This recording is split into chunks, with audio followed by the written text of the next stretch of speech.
Buenos días. Buenos días este domingo, 20 de noviembre, 20 de marzo, perdón.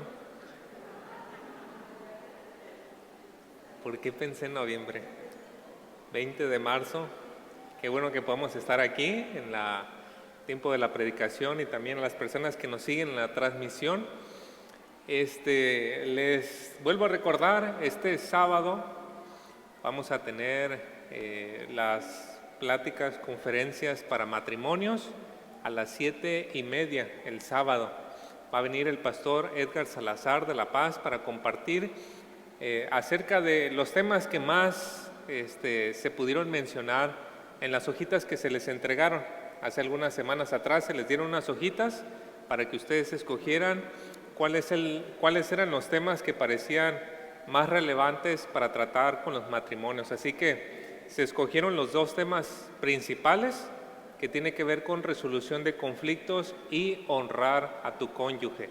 Entonces el pastor va a estar compartiendo estos dos temas el día sábado y nos va a estar acompañando también el día domingo con el tiempo de la predicación. Estemos orando por este tiempo, hermanos, para que sea un tiempo de mucha bendición para los matrimonios de la iglesia, para que podamos estar disfrutando de ello. Entonces, ese es el sábado para los matrimonios, 7:30.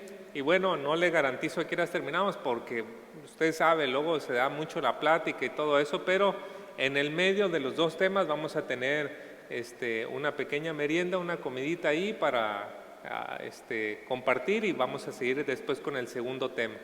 Estemos orando entonces por eso, hermanos. Muy bien, pues tenemos la predicación de este día y como ustedes ven, el tema de este mensaje o el título de este mensaje es Unidos por el Evangelio. Ustedes recuerdan, aquellos que estuvieron la semana pasada o escucharon la predicación, estuve hablando acerca de mucha relación que hay en la guerra con la vida cristiana, o más específicamente con la vida cristiana en la iglesia. Y veíamos cómo es una analogía, cómo hay muchas cosas que conectan de los aspectos de la guerra con la vida en comunidad, la vida en iglesia. Y quiero agarrar otra de estas imágenes de la guerra para poder adentrarme en el mensaje de este día. Una de las cosas muy importantes en la guerra, que Dios establecía ciertos lineamientos en el libro de la ley, era el uso de una trompeta. La trompeta servía para reunir al pueblo y poder marchar juntos hacia su destino o poder protegerse si los atacaban de algún diferente lado. Porque bueno, ustedes saben, ir caminando aproximadamente 2 millones de personas en el desierto, pues tenía que haber ciertos señalamientos para poder guiarlos. Y se usaba la trompeta. En Números capítulo 10, versículo 2 al 4, tenemos un poco de esa instrucción que nos dice: hazte 2 trompetas de plata, las harás labradas a martillo y te servirán para convocar a la congregación y para dar la orden de poner en marcha los campamentos. Cuando se toquen las 2, toda la congregación se reunirá junto a ti a la puerta de la tienda de reunión. Cuando se toque una sola, entonces se reunirán junto a ti los principales, los jefes de las divisiones de Israel. Como nos damos cuenta, el uso de la trompeta era para convocar a las personas. Y quiero decirles, hermanos, que creo que este es el propósito de este pasaje.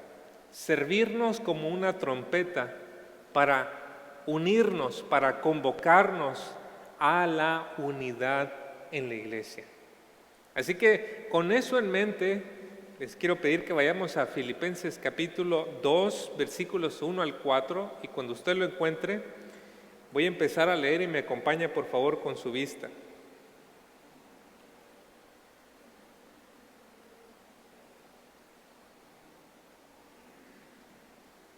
Filipenses capítulo 2, versículos 1 al 4,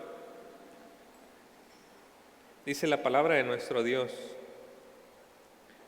por tanto, si hay alguna consolación en Cristo, si algún consuelo de amor, si alguna comunión del Espíritu, si algún afecto entrañable, si alguna misericordia, completad mi gozo, sintiendo lo mismo, teniendo el mismo amor, unánimes, sintiendo una misma cosa.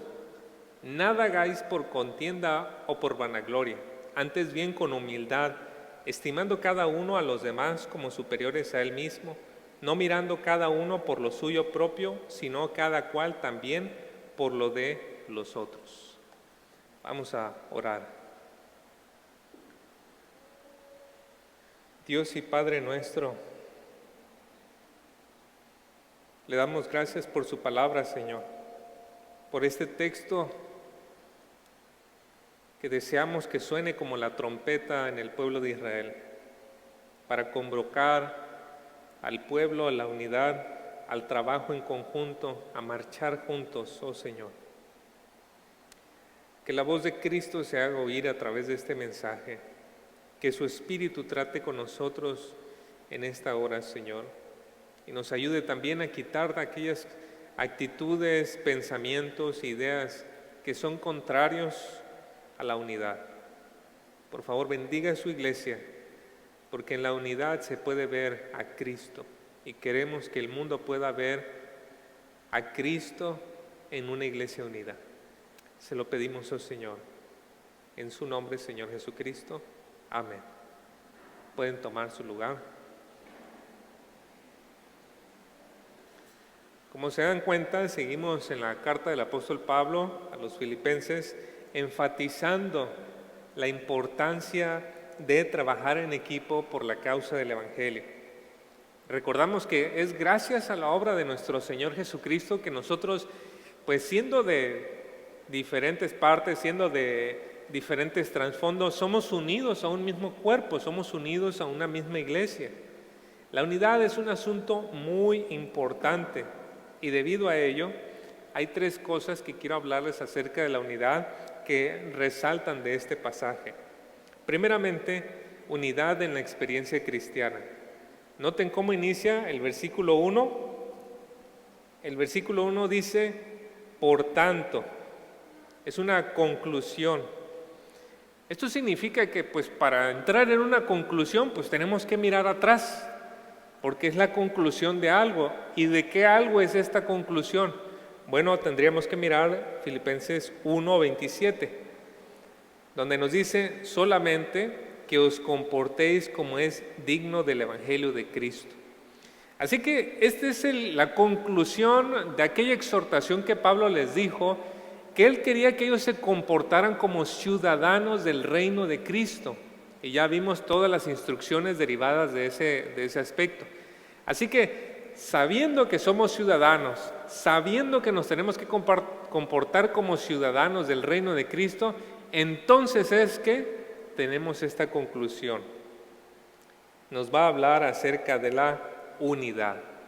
No es que cada quien va para su lado, es que como ciudadanos de Cristo necesitamos estar unidos. Y así es como él comienza a hablar de las cosas que nos unen en la experiencia cristiana. ¿Cuáles son algunas de esas cosas? Mira ahí en el versículo 1 sigue diciendo, si hay alguna consolación en Cristo, algún consuelo de amor, si alguna comunión del Espíritu, si algún afecto entrañable, si alguna misericordia. ¿Cuál es la palabra que más se repite? Sí. Sí, aparece una y otra vez, 5 veces, la puedo ver aquí. Y normalmente nosotros usamos el sí como una condicionante. Voy a darte esto sí, pero en el griego resulta que hay diferentes tipos de condicionante y los que conocen de gramática le llaman a esta una condicionante de primer tipo. La condicionante de primer tipo, de acuerdo a los expertos, son condicionantes que se deben de entender como una afirmación. No está diciendo que si acaso hay alguna consolación en Cristo. No, la idea es, sí la hay. Hay consolación en Cristo. Dado que hay consolación en Cristo, dado que hay consuelo de amor, dado que hay comunión del Espíritu, son o se deben de entender mejor como afirmaciones. ¿Cómo serían entonces las afirmaciones? En las afirmaciones diríamos que en Cristo tenemos consolación. Todas estas son bendiciones por nuestra relación con Cristo. Y la primera es, en Cristo tenemos consolación. Otras versiones traducen esta palabra consolación como estímulo. Y es que es una palabra muy dinámica, la palabra aquí. Es una palabra que tanto puede significar consuelo, alguien que se pone al lado para animarte, como a la misma vez esa persona que te empuja con fuerza para que hagas algo con valentía, con arrojo, como la obra del Espíritu en ayudarnos a testificar. Así que en Cristo tenemos consolación, pero tenemos que decir algo más que eso, como el apóstol Pablo va a decir en Filipenses 4:13, todo lo puedo en Cristo que me fortalece. Es esa la idea más completa, en Cristo tenemos fortaleza. Pero también sigue diciendo el versículo que en Cristo tenemos consuelo de amor. Y este sí se refiere al consuelo que recibimos en medio del sufrimiento. Muy a menudo, Dios decide traer consuelo a nuestras vidas por medio de su palabra. A veces estamos pasando una situación difícil, ¿no? Y empezamos a leer la Biblia y decimos, wow, Dios está hablándome directamente a mi situación. El versículo ha llegado en el momento preciso para poder seguir confiando, para poder seguir en esta lucha que tengo por delante. Y es que así es, hermanos. El Salmo 119:25 nos dice, estoy tirado en el polvo. Noten qué fuerte la imagen. Revíveme con tu palabra. Luego el Salmo 119:28 nos dice también, de angustia se me derrite el alma, susténtame conforme a tu palabra. Dios usa su palabra para traer el consuelo. Y a veces también Dios usa a otra persona para darnos consuelo. Así nos dice 2 Corintios 1 del 3 al 4.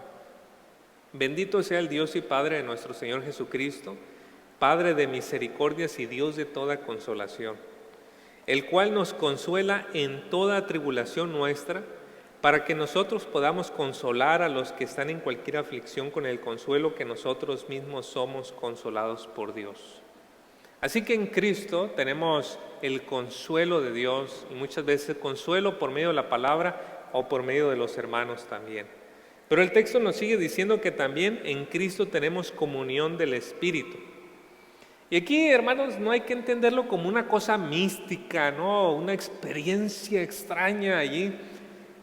Tener comunión con el Espíritu significa participar con Él en su obra. Es la palabra ahí, quinonía, de la que ya hemos hablado, de participar, trabajar juntos. Tenemos una sociedad, por así decirlo. Y bueno, podemos mirar, por ejemplo, 1 Corintios 12:7, que nos dice, pero a cada uno se le da la manifestación del Espíritu para el bien común.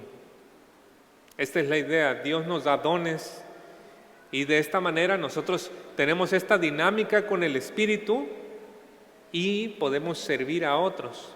Dios le ha dado a todos los creyentes al menos un don para poder servir, ya sea enseñar, ya sea servir, ya sea exhortar, ya sea dirigir. Dios le ha dado dones a su iglesia. Pero todavía nos sigue diciendo el versículo 1 que también en Cristo tenemos afecto entrañable y compasión. ¿A poco no, hermanos?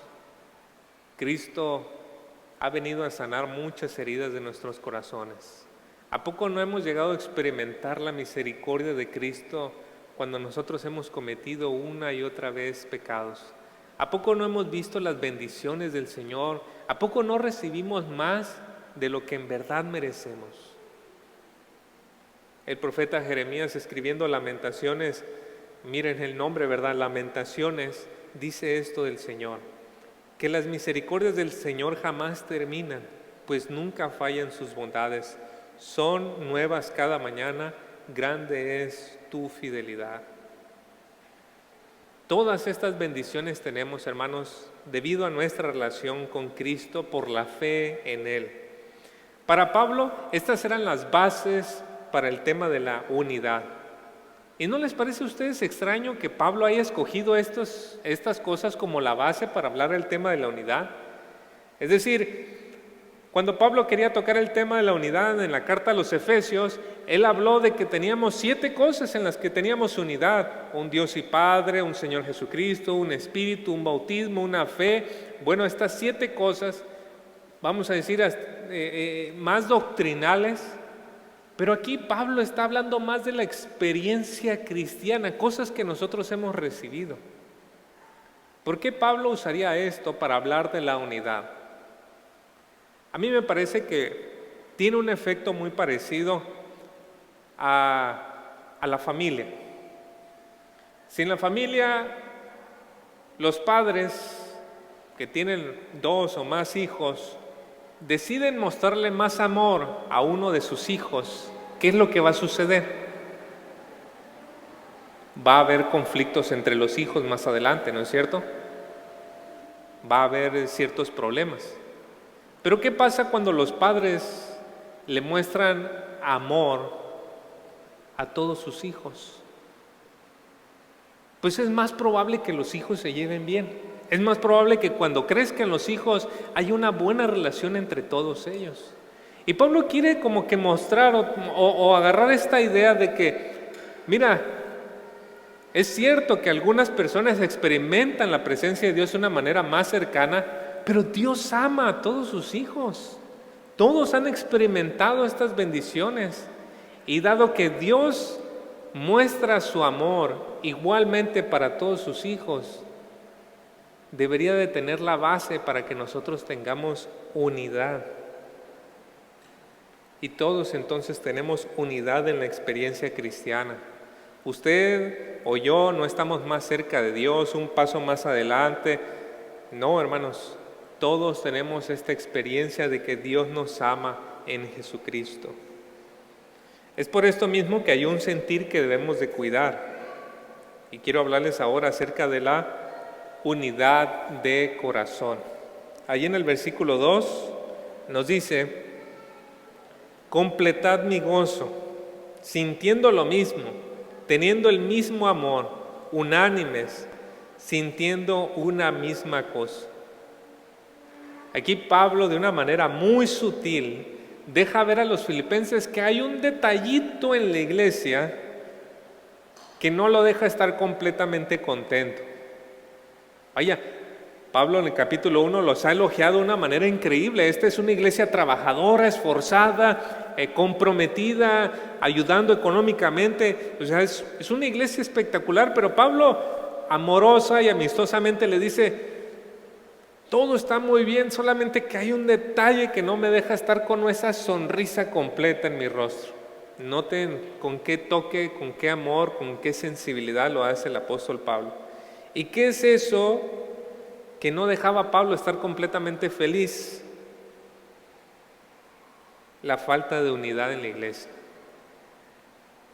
Para muchos la unidad dentro de la iglesia es solo un ideal romántico. Tengo consiervos en el ministerio que han recibido varias apuñaladas en la espalda por hermanos a quienes les han dedicado mucho amor y tiempo, que se han rendido ante la idea de que pueda haber unidad dentro de la iglesia. Sí trabajan, sí comprometen, sí se esfuerzan, pero esa idea de unidad la han abandonado por completo. Y también conozco hermanos dentro de la iglesia que, no hablo de esta, de iglesia en general, pero que también se han sentido desatendidos, se han sentido que han sido menospreciados, puestos de lado. Si bien son hermanos que son comprometidos y todo, se han sentido defraudados y por eso mismo sienten que también pensar en la unidad de la iglesia es como una cosa, como en el mundo de las ideas de Platón, ¿verdad? Es algo, un ideal muy bonito.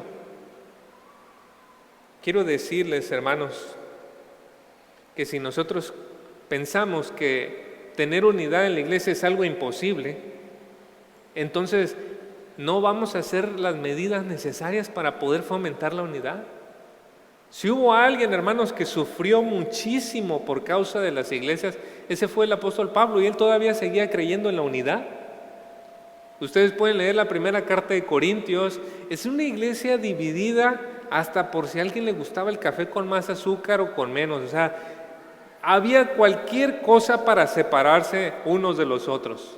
Y aún así Pablo dedica una carta guiada por el Espíritu Santo para fomentar la unidad de la iglesia de los Corintios. Así que usted y yo también debemos empezar a creer que la unidad es posible y debido a ello tenemos que hacer las cosas correspondientes para ello. Aquí se mencionan 4 cosas. Primero el versículo 2 comienza diciendo sentir lo mismo. Aquí se refiere a tener el mismo pensamiento. La palabra sentir es la palabra phroneo en griego y significa pensar. Obviamente, hermanos, nunca vamos a poder pensar lo mismo todos nosotros sobre todas las cosas. Es decir, ni en el matrimonio podemos tener esa clase de unidad, ¿no? Aquí se trata de tener el mismo pensamiento en las cosas más esenciales.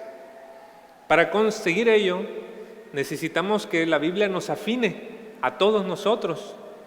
Si nosotros no estamos afinados con la Biblia, hermanos, pues habrá diferentes gustos y preferencias.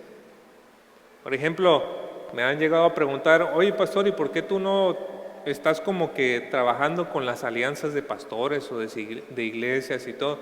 Mira, hermano, a mí me gustaría mucho porque yo no quiero ser un hongo en Cabo San Lucas, no por allá, o nuestra iglesia que sea un hongo. Pero la verdad es que si no tenemos una alta estima por las Escrituras, cada quien va a estar por su lado.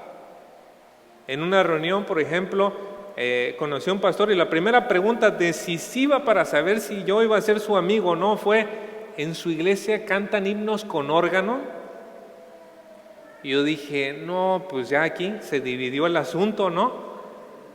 Aquí ya tocamos himnos con teclado para tratar de hacer más corta la brecha, ¿no? Pero ahí podemos ver claramente que cuando la Biblia no la tenemos en una alta estima, cuando la Biblia no es nuestro afinador, entonces cada quien va por su lado. Por eso permítame darle una sugerencia que todos podamos aplicar. Lleve un plan de lectura bíblico de toda la Biblia, si puede en 1 año, si no en 2 años, pero trate de leer toda la Biblia. Usted le va a hacer un favor a toda la iglesia leyendo la Biblia a usted así, de corrido. Porque usted va a empezar a afinarse con la palabra de Dios. Usted va a empezar a darse cuenta qué está bien y qué está mal. Y usted va en ese discernimiento, va a poder empezar a encontrar unidad en las cosas que Dios dice. Y de esa manera vamos a tener unidad entre nosotros también. Quiero animarle a que haga eso si no lo ha hecho. Si todos en la iglesia podemos sentir lo mismo o pensar lo mismo, tendremos un fundamento firme para la unidad. También el versículo 2 nos dice tener el mismo amor. Y aquí se refiere a la disposición de ayudar a otros, incluso cuando tiene un costo de tiempo, de fuerza o de dinero. La persona que está dispuesta a hacer algo, siempre y cuando obtenga un beneficio egoísta, no está amando como la Biblia nos enseña. El Señor contó la parábola del buen samaritano, ¿verdad? Este buen samaritano gastó tiempo sanando a este hombre, gastó dinero, dejando dinero para que él pudiera hospedarse en algún lugar. Gastó estas cosas por un desconocido que racialmente o había problemas raciales que creaban conflicto entre ellos. Y el Señor usó esa historia para mostrar la clase de amor que quiere. Es lo que nos enseña también a nosotros, hermanos. Si nosotros podemos tener esa misma disposición, habrá un buen fundamento para la unidad en la iglesia. La siguiente palabra dice unánimes. Y me parece que esta tiene que ver con la actitud, hermanos, especialmente la actitud de servicio. Si hay algo que rápidamente divide los mejores equipos, es que no todos tengan la misma actitud de servicio. ¿No es cierto? O sea, convocan 20 personas y hay algunos que dicen, no, yo no quiero trabajar, se va y se sienta, y va otro. Y lo que empieza a suceder es que el equipo empieza a tener conflicto. Pero cuando todos tienen una actitud de servicio, hermanos, hay una muy bonita unidad. Quiero decirles, hermanos, que cuando se juntó para hacer las despensas y llevarlas a Santiago, en serio, ustedes hubieran visto la imagen que se veía, todos así bien rápido, haciendo, ayudando esto y lo otro. Hermanos, yo creo que las hormiguitas que estaban por ahí se detuvieron y dijeron, a ver, ¿cómo le están haciendo? Se ven, no, bien organizados. Era algo precioso esa imagen, porque cuando hay una actitud de servicio, se fomenta la unidad. Entonces tenemos que esforzarnos también por tener esa unanimidad, esa misma actitud de servicio. Y otra cosa que ayuda en la unidad es sentir una misma cosa. La Biblia en las Américas traduce como dedicados a un mismo propósito. Pablo va a desarrollar a lo largo de la carta que ese propósito tiene que ser o tiene como centro el Evangelio. La visión de la iglesia, de cualquier iglesia, tiene que tener en el centro el Evangelio y claro, a la persona del Señor Jesucristo. Cuando una visión de la iglesia se enfoca en grandes edificios, grande ministerio, grande labor social, cada quien va por su lado. Pero cuando la iglesia tiene en el centro el Evangelio, ahí hay un buen fundamento para la unidad. Con estas 4 cosas ya vemos lo que nos ayuda a tener unidad de corazón. Falta señalar un último punto, hermanos. Basados en los versículos 3 al 4, Pablo también nos está haciendo un llamado, y Dios a través de Pablo, a la unidad en el trato. Unidad en el trato. Mire versículo 3. Nada hagáis por contienda o por vanagloria, antes bien con humildad, estimando cada uno a los demás como superiores a él mismo. Aquí Pablo utiliza un recurso muy interesante, un recurso literario, con el que busca que nada quede fuera. Y esto lo van a reconocer los papás, ¿verdad? Pero si la mamá, por ejemplo, le dice al hijo, hijo, no vayas a dejar sucio tu cuarto. Eso no significa que el hijo tiene que dejarlo limpio, ¿verdad? Normalmente el hijo va a entender, significa que no lo tengo que dejar tan sucio. Voy a recoger los 2, 3 papelitos, pero no significa que lo tengo que dejar limpio. Entonces, la mamá tiene que decir, no vayas a dejar tu cuarto sucio, lo limpias antes de irte. Entonces el hijo ya no tiene para dónde hacerse. Tiene que dejar limpio el cuarto y no dejarlo sucio. Y me parece que Pablo está también haciendo este recurso para que no nos queramos escapar por algún lado, hermanos, para que podamos acatar la instrucción tal cual nosotros la recibimos. En este caso, él comienza diciendo, nada hagáis por contienda. Esa palabra contienda se refiere a una ambición egoísta. En Filipenses 1:17, Pablo la utiliza para aquellos hombres que, usando el encarcelamiento de Pablo, lo pisaban para ocupar su lugar. Ellos querían esa fama, ese prestigio y ese amor que Pablo recibía de las iglesias. Y estos hombres no tuvieron temor de decir, mira, Pablo está en la cárcel, ¿quién sabe qué habrá hecho? Pero hermanos, nosotros podemos ayudarles, podemos guiarles. Y querían constituirse en apóstoles en lugar de Pablo. Esa es la palabra para ambición. Y hermanos, eso lo vemos que sucede en la política, pero así como pan del cada día, ¿no? Usando los fracasos del otro para poder subirse encima de, y poder decir, yo hice, yo logré, yo sí pude, yo terminé con la deuda, y poderse alzar el cuello. Pero tales cosas, hermanos, no pueden estar, no son propias de una iglesia. Ya vemos entonces que no debemos hacer nada por contienda, pero el versículo dice que tampoco debemos hacerlo por vanagloria. Aquí la idea tiene que ver con reputación. Significa que no debemos de hacer las cosas con el fin de obtener reconocimiento. Y hermanos, esta es una actitud muy sutil que se esconde muchas veces detrás de la excelencia. ¿Por qué, hermanos? Porque si haces las cosas con excelencia, recibes la palmadita en la espalda. Bien hecho. No, es que cuando yo te escucho a ti, yo sí te entiendo. Tú eres un buen maestro, eres un buen predicador. Me gusta cómo... Y entonces nos volvemos a esforzar porque queremos esa palmadita, porque queremos ser el mejor de, la mejor de. Y esas actitudes, hermanos, no ayudan a la unidad de la iglesia. No debemos hacer nada por vanagloria.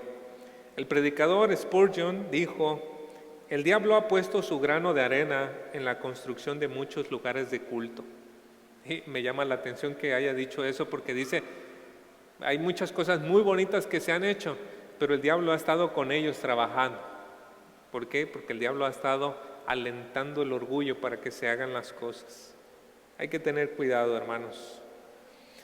Bueno, si no debemos de hacer nada por vanagloria ni por contienda, ¿qué sí debemos de hacer? Pablo dice que con humildad debemos estimar a los demás como superiores a nosotros mismos. Aquí está el contraste, ¿no?, de la actitud anterior. Estimar a los demás como superiores a nosotros mismos creo que tiene que ver esencialmente, hermanos, con el respeto. No es lo mismo que usted y yo veamos a las personas como un medio para nuestro fin, a que nosotros veamos a las personas como un medio para servir. Son dos cosas muy distintas. En una nosotros buscamos obtener la gloria, nosotros buscamos obtener el reconocimiento, y en otra nosotros buscamos que ellos sobresalgan y de esta manera servir a Cristo. Hay veces, hermanos, que nosotros podemos decir, yo te voy a enseñar, yo te voy a ayudar, yo te voy a entrenar, pero en el fondo de nosotros decimos, pero nunca quiero que seas igual o mejor que yo. Eso no ayuda a la unidad. Eso no va con la unidad. Considerar a los demás superiores a nosotros tiene que ver con servir, ayudar, que crezcan, que se desarrollen, que si es posible sean mejor que nosotros. Será nuestro logro ver a esa persona realizada. Y será algo por lo cual nos podamos sentir contentos y presentar a las personas así delante de Dios. Pero en el fondo el asunto tiene que ver con el respeto que nosotros tenemos hacia los otros. El versículo 4 todavía se va a expandir más sobre el trato que debemos de tener unos con otros. Nos dice en el versículo 4, no mirando cada uno por lo suyo propio, sino cada cual también por los de los otros. En la parte negativa, hermanos, vemos que no debemos hacer las cosas viendo solo por nosotros mismos. El profeta Ageo, por ejemplo, denunció a la nación de Israel con estas palabras: ¿acaso es el momento apropiado para que ustedes residan en casas lujosas mientras que esta casa está en ruinas? El profeta Ageo se refería a esto porque el templo constituía el centro religioso, la parte más importante de la espiritualidad en Israel. Entonces él estaba viendo cómo las personas estaban descuidando su área espiritual, pero en su área personal, material, estaban muy bien.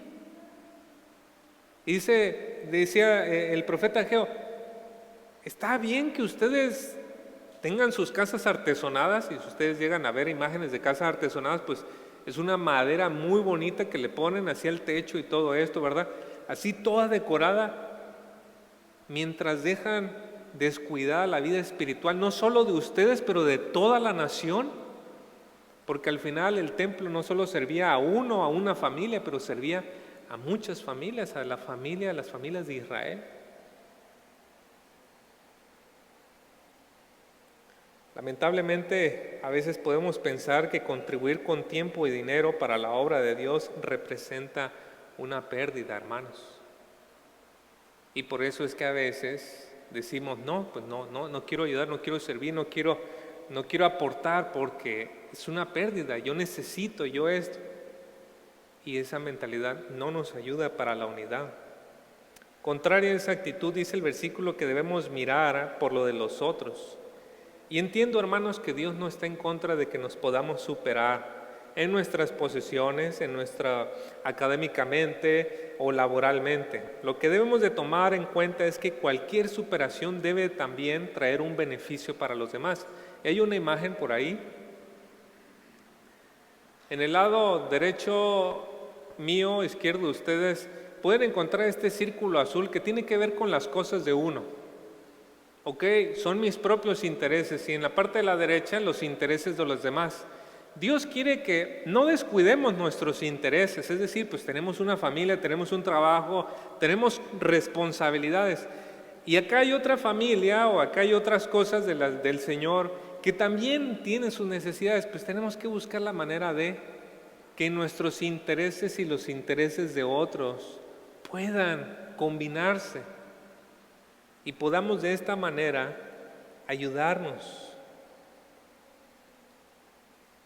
Aquí vale la pena hacernos la pregunta cada vez que vamos a tomar una decisión importante en lo académico, en lo laboral o en las posesiones. Y esta es la pregunta: ¿cómo va a impactar esto a mis hermanos en la iglesia? Es decir, hermanos, pues a todos nos gustaría vivir en Cerro Colorado, ¿no? Una casa ahí de 3 pisos con una alberca infinita y bueno, todas las amenidades del mundo. A todos nos encantaría. Pero hermanos, si viviendo aquí cerca llegamos a veces tarde, imagínense viviendo en Cerro Colorado. O sea, tenemos que pensar en decisiones, digo, esta es una banalidad, ¿no? Pero en decisiones como: oye, me estoy dando cuenta que este nuevo trabajo que me quieren ofrecer o que me están ofreciendo me está quitando todos los días que puedo pasar con mi familia y con la iglesia, pero voy a ganar el doble o el triple. ¿Qué decisión tengo que tomar? Bueno, usted tiene que poner en esa variable a la iglesia también, no solamente a su familia. Es decir, estoy dispuesto a sacrificar a mi familia y a la iglesia por causa de... Tenemos que introducir esa variable en nuestras decisiones, hermanos, y pensar cómo esto o aquello va a afectar. Y si nosotros podemos tener una actitud humilde de decir: ok, esto me puede afectar económicamente, pero va a contribuir en la iglesia, quiero decirle algo: usted no está perdiendo nada, usted está ganando más. Porque cualquier sacrificio que usted haga por la obra, por la causa de Cristo, el Señor dijo: le voy a dar 100 veces más. Así que yo creo que esa es la mejor inversión que podemos hacer. Cualquier sacrificio el Señor lo verá y no lo va a disfrutar para esta vida probablemente. Pero hermanos, en esta vida vamos a dejar todo y la que sigue es eterna, es para siempre. Así que quiero empezar a concluir. Entiendo que aquello que Dios demanda de nosotros conforme a estos versículos no es fácil de asimilar, hermanos. La unidad parece un asunto difícil, ¿no? Hay que trabajar en actitudes, hay que trabajar en varias cosas en nosotros, pero no tenemos que hacerlo en nuestras propias fuerzas, hermanos. Podemos pedirle al Señor: Señor, aquí está mi corazón, quiero venir con humildad, ayúdeme, Señor, a que yo pueda ayudar, contribuir, fomentar con mi corazón y con mi trato hacia los otros a la unidad. Oremos por eso. Gracias, Dios y Padre nuestro, por hacer sonar la trompeta, Señor, con su palabra para convocarnos a la unidad, Señor. Sé que este pasaje es muy confrontante, aunque parecía algo más fácil de entender. Lo rogamos, oh Señor, para que nos ayude a poder hacer los cambios, los sacrificios, las cosas necesarias, Señor, para que pueda verse esa unidad cada vez más y más fuerte en la iglesia, y para que de esa manera podamos trabajar juntos por su causa, por su evangelio, Señor. Bendíganos, Señor, por favor, llévenos a nuestro destino, a nuestra casa, donde sea que vayamos, Señor, con su bendición y su gracia, y que usted siga ayudándonos en esta semana por su misericordia. En el nombre de Cristo Jesús, amén. El Señor les bendiga.